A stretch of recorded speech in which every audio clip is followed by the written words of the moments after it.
यह कहानी एक छोटे से गांव की है। उस गांव का नाम है बेगुनकोडार। इस गांव में एक रेलवे स्टेशन है जहां से दिन भर में बहुत सी ट्रेन गुजरती है। सुना है जब बेगुनकोडार स्टेशन बना है तब से यहाँ अजीबोगरीब घटना घटने लगी है। इसलिए यहाँ ज़्यादा ट्रेनों के स्टॉपेज नहीं है। कुछ एक्सप्रेस ट्रेन और बाकी लोकल ट्रेन ही रुकती है। और जब से इस स्टेशन में होने वाली घटनाओं को सुना है तब से कोई यहाँ आता जाता नहीं है। ये स्टेशन हमेशा खाली खाली रहता है। वैसे दिन में कुछ पैसेंजर आना जाना करते हैं, लेकिन जैसे ही रात होती है तो लोगों का डर के मारे आना जाना बंद हो जाता है। राज की यहाँ नई नई पोस्टिंग हुई थी, उसे भी इस स्टेशन के बारे में पता चल गया कि बेगुनकोडार स्टेशन में अजीबोगरीब घटना होती है।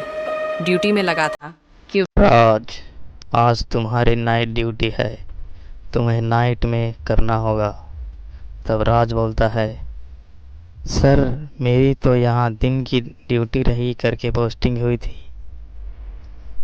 तब मयंक बोलता है, देखो राज, ये ऊपर से ऑर्डर है और सबकी ड्यूटी चेंज होती रहती है।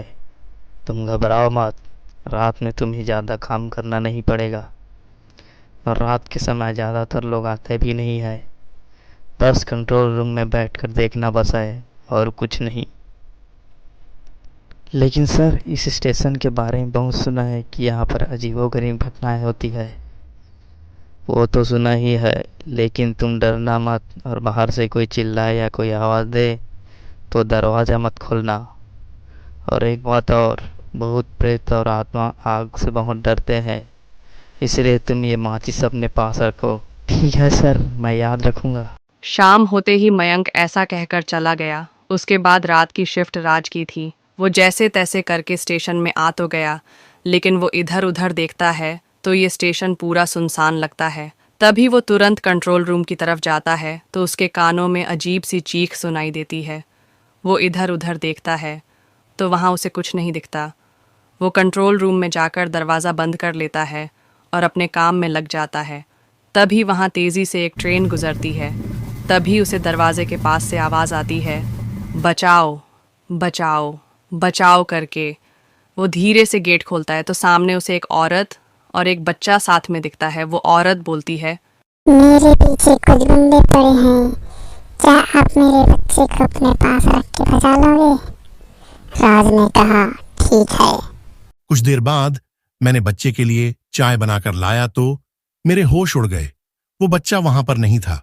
मेरे हाथों से चाय का कप छूट गया।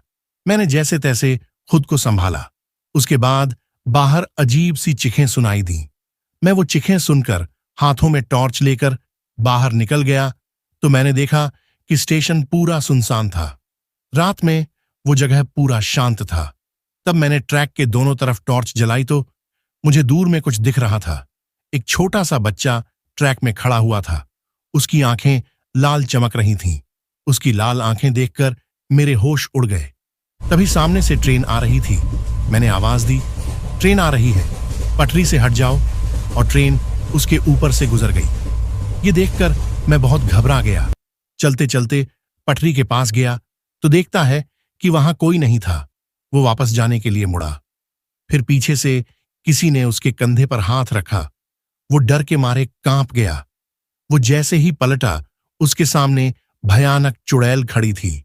ये देखकर वो चिल्लाया, लेकिन वहां उसकी आवाज सुनने वाला कोई नहीं था।